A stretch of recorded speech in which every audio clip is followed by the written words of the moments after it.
This week on DineDrinkCLE, the podcast. Why that particular location? And he said it's the best billboard in Cleveland. And he's right.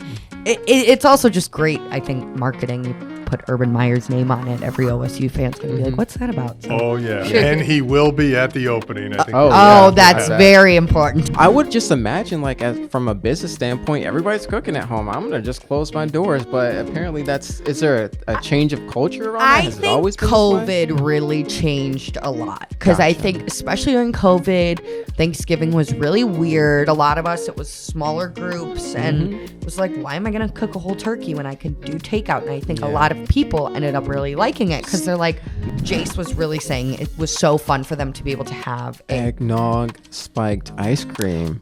There we go. They have all the ingredients. Oh, they should turn it into ice cream. Yes, that would be really good. I'm Josh Duke. And I'm Alex Darus. And you're either watching or listening to DineDrinkCLE, the podcast, where each and every week we are joined by Cleveland's best and brightest food experts, insiders, and influencers talking all things food and drink here in the Northeast Ohio area. Well, what are we talking about today, Alex? Well, believe it or not, since Halloween was just on Thursday, we're already jumping into the holiday season. So we're talking Thanksgiving takeout, some boozy eggnog, and then we're going to also talk about a new bar restaurant coming into the Gateway District downtown. So gotcha. But first, to talk about that new bar coming downtown Cleveland, we got Marc Bona here. Welcome, Marc. Hey, guys. Hi. So Urban Meyer's Pint House, going into the former Winking Lizard space, this very big ticket space for sure. Absolutely. So to back up just a little bit, Saucy Brew Works, based in Cleveland, very good craft brewery here, has really been on the has really an expansive outlook, really into expansion in the future. And Saucy several months ago bought Urban Meyer's Pint House in Dublin, Ohio. Big sports bar, of course, named after the former Ohio State football coach, who is revered in the state, not only for his wins, but also the fact that he is not only an Ohio native, but he is a Northeast Ohio native. He's from Ashtabula. And things are going well. And Brent Zimmerman, the CEO, told me he has purchased the Winking Lizard space this is the one in the Gateway District, that really cool triangular area. And you were right alluding to that, it's a very visible space. He called it really, I said, why that particular location? And he said, it's the best billboard in Cleveland. And he's right. It's a really cool location. I spent a lot of time in downtown Cleveland, especially when there's a game going on. And it's neat because that corner, I do a lot of sights and sounds coverage.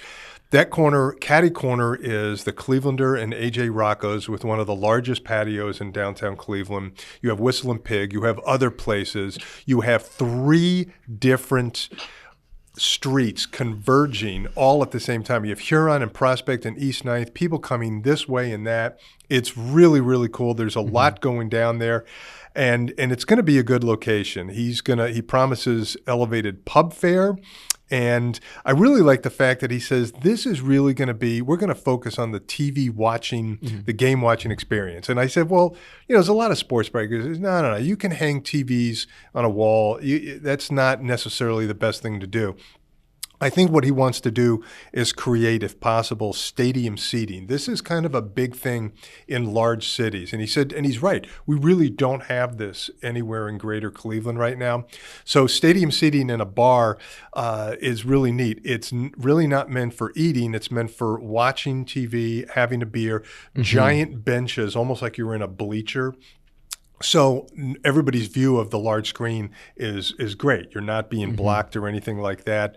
And he's going to have tons of different beers. He'll have saucy beers. He's going to partner with local crafts, and he's going to have the pedestrian Coors, Light and Miller and things like that. Yeah, that's awesome. And I think your story said planning to open late summer 2025 in this space. So yeah.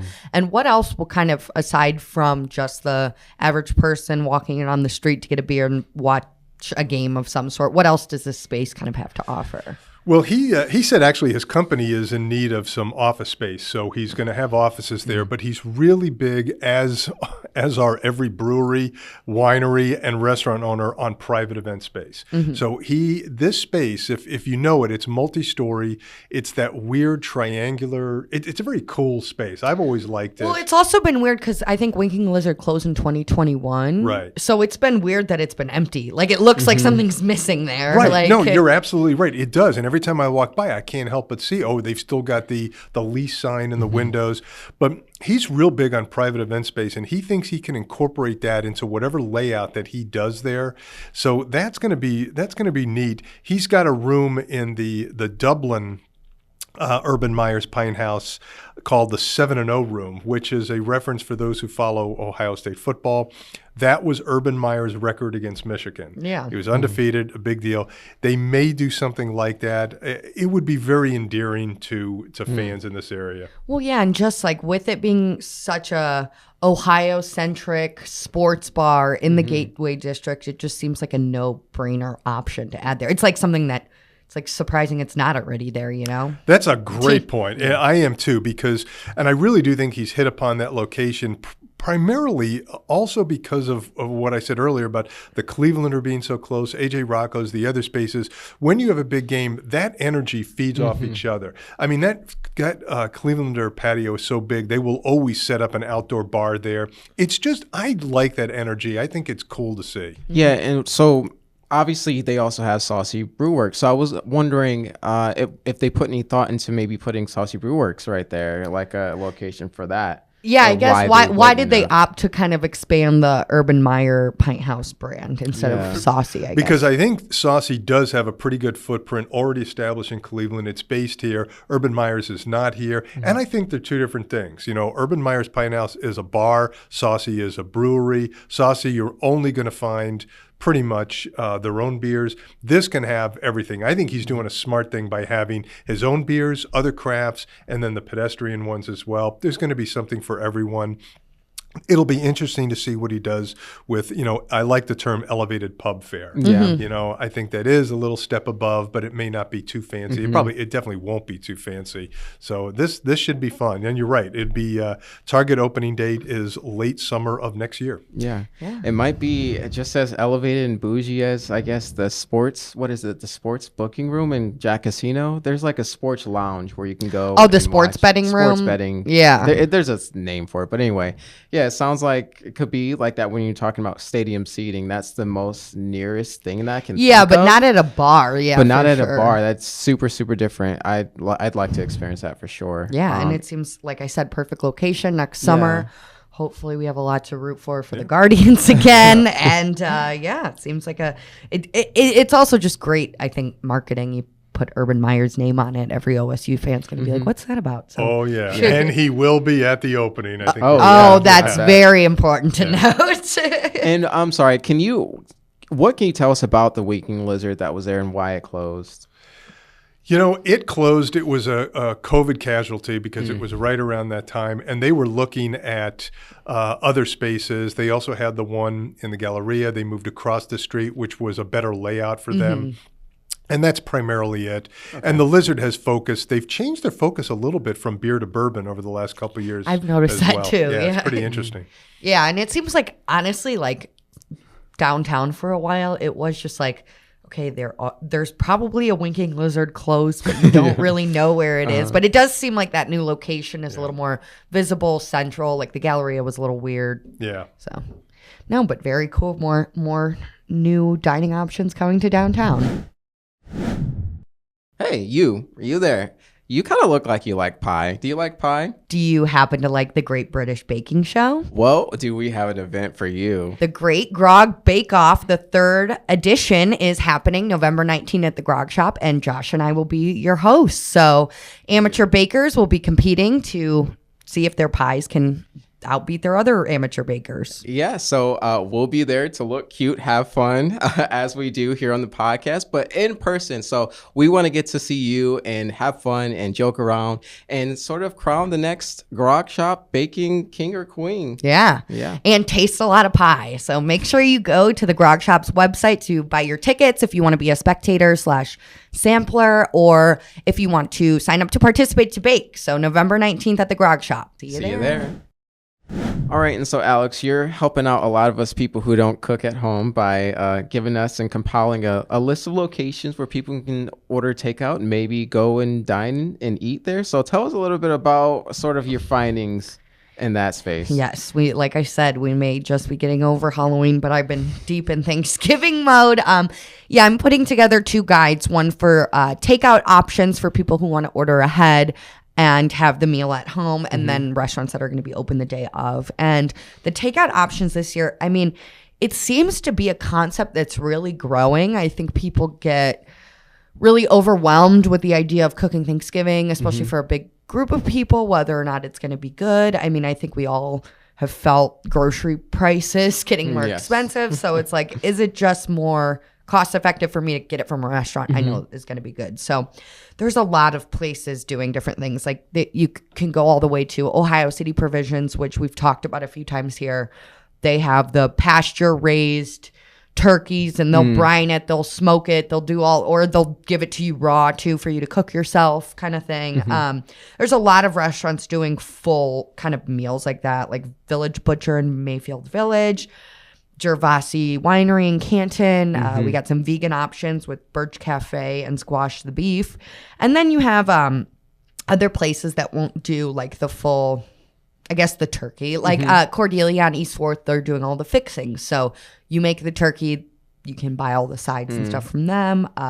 Rude Food and Michelangelo's Bakery, they'll do all the pies and stuff like that. So there's really, honestly, so many different ways to not cook for Thanksgiving. But as someone who is the designated cook on Thanksgiving, it's very hard for me to get with this. I mean, I get it with other people, but like personally, I don't know if I could do it. I could maybe get a pie, but I just love the act of like doing the cooking. Like I like complaining for like 3 days about like being in the kitchen and kicking everybody out and stuff. But I mean, I get it. I think it's very smart for these restaurants to do. Yeah, I think you're speaking to, I think, the sense of tradition, probably, that growing up, it's always been like this. So I want to maintain that sort of feeling of nostalgia. I'm sure there's a lot of closeness over Thanksgiving that's developed while you're cooking. You're being really nice about it. I'm a control freak. No, I actually, to go with this, I don't like eating other people's like turkey specifically. Is people are so bad at cooking turkeys. So I like the way I make a turkey. But if it was an option between me or someone else doing it, I would rather a restaurant do it than a random like aunt or cousin. Sorry. Gotcha. Now, what do you for me, I think it makes sense for, as somebody who doesn't, like to cook or know how to cook in particular, to just show up and grab a plate. And so like, I don't particularly care if you cooked it or if it came from, the restaurant down the street, but clearly a lot of people just feel like some kind of emotional statement attached to that, like your grandma's stuffing and stuff like that. So what do you think in terms of like, it sounds like there's no shortage of options for people to either go to eat at a restaurant or order takeout. I would just imagine, like, from a business standpoint, everybody's cooking at home. I'm gonna just close my doors. But apparently, is there a change of culture around that? Has it always been COVID really changed a lot, because I think, especially during COVID, Thanksgiving was really weird. A lot of us, it was smaller groups, and it was like, why am I going to cook a whole turkey when I can do takeout? And I think a lot of people ended up really liking it, because they're like, stuffed in the house, all with masks on. Yes, I remember these. If you were able to have anything at all. So. No, for sure. So it's like, I think it kind of started there, and now it's like, okay, people are like Cordelia, okay, all I have to do is make the turkey and I don't have to worry about everything else. Or even these other places where maybe they'll just cook the turkey and you make your sides or whatever it is. And I think that's really changed. And I also think it's really cool for, like I kind of mentioned, folks who are vegan, like, or kind of dietary restrictions, because there's like seitan turkey, which is like some kind of a plant-based alternative to that. They're doing like stuffed acorn squashes. There's a lot of different alternatives for that. So I guess if you're not somebody who, like I always say, I think being a vegan chef, it's like you have to be like top chef because you have to know how to make it taste good with so much limited ingredients. Like it's really easy to make a lot of things taste good if you throw butter on them, like and cheese and stuff. But so I think for some people who might be intimidated and following a vegan diet, it would make sense to just get from one of these places. And you also probably get ideas for new things to cook and stuff like that. Like, but and just this whole conversation, I think we should probably be fired if we didn't mention somehow when we're talking about Thanksgiving and eating out on Thanksgiving, if we didn't somehow tie in A Christmas Story, you know, because at the end of that, they end up going to I think a Chinese spot. Chinese restaurant. Well, that's on Christmas Day. True. I guess it's not necessarily, but it's the same concept, right? Yeah. So I don't know. I just feel like also when you think about eating out, you have alternative options, like not just Thanksgiving food, not just stuffing macaroni and turkey and all that. So I don't know. Do you think that there are any spots that are like, I guess, alternative that you recommend or people should check out? Or well, I know a lot of places, I can't think of off the top of my head, but like the for Thanksgiving breakfast, like you obviously don't want to eat a lot because you're going to be eating later, but a lot of the donut shops will do like you can pick up donuts that morning or whatever. And I also think I'm noticing just from looking at like the options, people are really not just sticking to turkey this year, which I like. There's a lot of ham, I think, is always, but like beef tenderloin, I've seen some like seafood options, different things, because I think too, like people are realizing, like it should be with anything, like there is the tradition aspect of holidays, but you should eat what you like.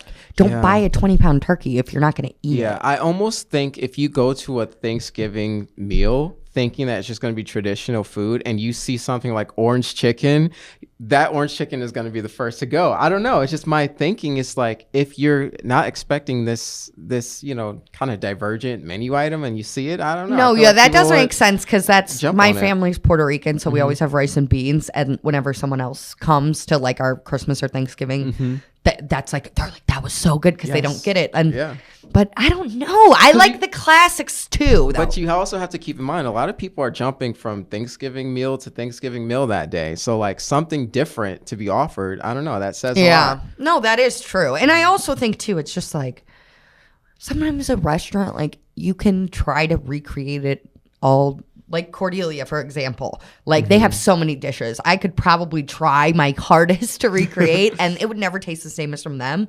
So it's like, okay, Thanksgiving, the point is to gather around with friends and family over food and be thankful. It doesn't mean you have to be in the kitchen for like 3 days. Like if you could make it easy for yourself. And I think the point is whether you do like takeout or cooking or whatever you going out to eat that day, it's like whatever is going to bring that kind of Thanksgiving experience that you want to have. So even if it's KFC.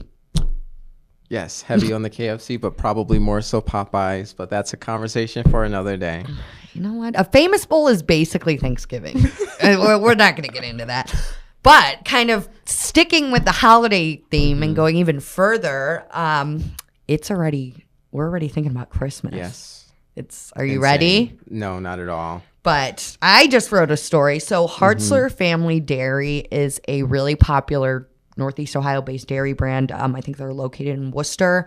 They're really known for their glass jugs of milk, cheeses, and butters. And then every holiday season, their eggnog is like huge seller. Like because it's real eggs in it. Like it's even their milk. If you just I'm not even someone who like just drinks milk, but using it and cooking and different things like that, like you see the difference with it. And their eggnog is so delicious. But this year they've released the first ever spiked version, available now at Heinen's. It's a Heinen's exclusive. And so Hartzler teamed up with Luva Bella Winery in Lowellville, Ohio, because they don't have a partnership to make booze. Louisville, Ohio? I didn't even know we had one. Lowellville? Gotcha. Lowellville, not Louisville. Okay, gotcha. Lowellville, Ohio. Because Hartzler doesn't have a license to make booze. So Luva Bella Winery totally worked with Hartzler to make an exact replica, basically, of their eggnog with a wine-based spirit to give it 14% ABV. So it has the same taste, mouthfeel, everything, but just with a boozy kick. And it's selling now at Heinen's for $20 a bottle, and it's extremely limited. So when it's out, it's out. Okay, so I'm not a frequent drinker of eggnog. I feel like I've had it maybe once or twice in my life. But prior to that, I actually thought it was like by default alcoholic, but now I'm understanding it's not. Okay, understood. Understood. But what Zero would you, proof. Shut up.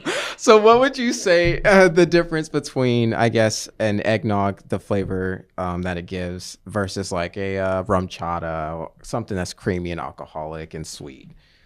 Well, like the way you just cross your I know, hands, because like what kind of like it's so different than rum chata because it's thick. Okay. It's extremely thick. There's a lot of the baking spices, and don't cut that out of context, by the way. No, but like the texture is a huge part of it.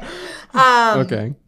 And I think something I spoke to Jace Hartzler, who's the owner and part of the family. He said that he's heard for years from people that they tend to spike the eggnog themselves. Okay. So, but I guess it's like a milkshake thickness. I don't know. Yeah, I know what you mean, because from what I remember, we should make eggnog. That's a trip. Say that again. We should make Paris teach you how to make eggnog, because that is a trip with the raw egg. It will make you not want to have it. Yeah. But yeah, I remember it being slightly heavy feeling in terms for a drink, for sure. But very sweet, very kind of delicious. Like you hear the name egg and you're like, oh, I'm not gonna drink an egg-based drink, but it's actually really, really delicious. And so with this spiked version, I'm sure that's going to kind of go crazy if they're already super popular. Yes, I think when they announced it on Instagram, like my feed blew up. Everyone was so excited about it. And I know Jace Hartzler said the same thing. Like everyone was like, finally, because like I said, a lot of people will spike it themselves with different things, but now it's like a ready to drink option. And it just seems like it makes sense for them. And if an eggnog kind of feels like one of those kinds of drinks that would come packaged with a recipe list of different ways you can incorporate it in baking or whatever, anything like that that's on your radar for this? Or at least that you could come up with. Well, I'm sure you could bake it, but then you lose the booze. Oh. You add it to hot chocolate. That would be good. Or like coffee, like with your coffee instead of coffee creamer. Yeah. But that's probably not before you go to work. Not a good idea. But it's also just cool because, like I said, Hartzler is really known for like staple products like butter, cream, cheese. I think they make a couple flavors of ice cream. But Jace was really saying it was so fun for them to be able to have eggnog spiked ice cream. There we go. They have all the ingredients. Oh, they should turn it into ice cream. Yes. That would be really good. I think other ice cream brands in the past have done that. But they should do that. But I think too, and kind of going off that, he said it's fun for them to kind of stray out of their normal, the basic dairy products and get to be creative with the packaging and kind of have fun with it. So it's crazy to go into Heinen's right now, and when it's right in this moment before Halloween and already see Christmas stuff, but I mean, it's everywhere. It's buy your eggnog now. And I know a friend of mine who bought it, she said it's very hard for her to not open it before the holiday season, but she wanted to make sure to get it before it sold out. Yeah, that would be me. I wouldn't be able to hold on to it for very long and have to crack it open. That definitely would be me. Thanks so much for listening to or watching DineDrinkCLE the podcast. Make sure to like, subscribe, and follow us on Spotify, Apple Podcasts, YouTube, or wherever you get your podcasts. Follow us on Instagram at DineDrinkCLE and subscribe to our newsletter at cleveland.com/newsletters.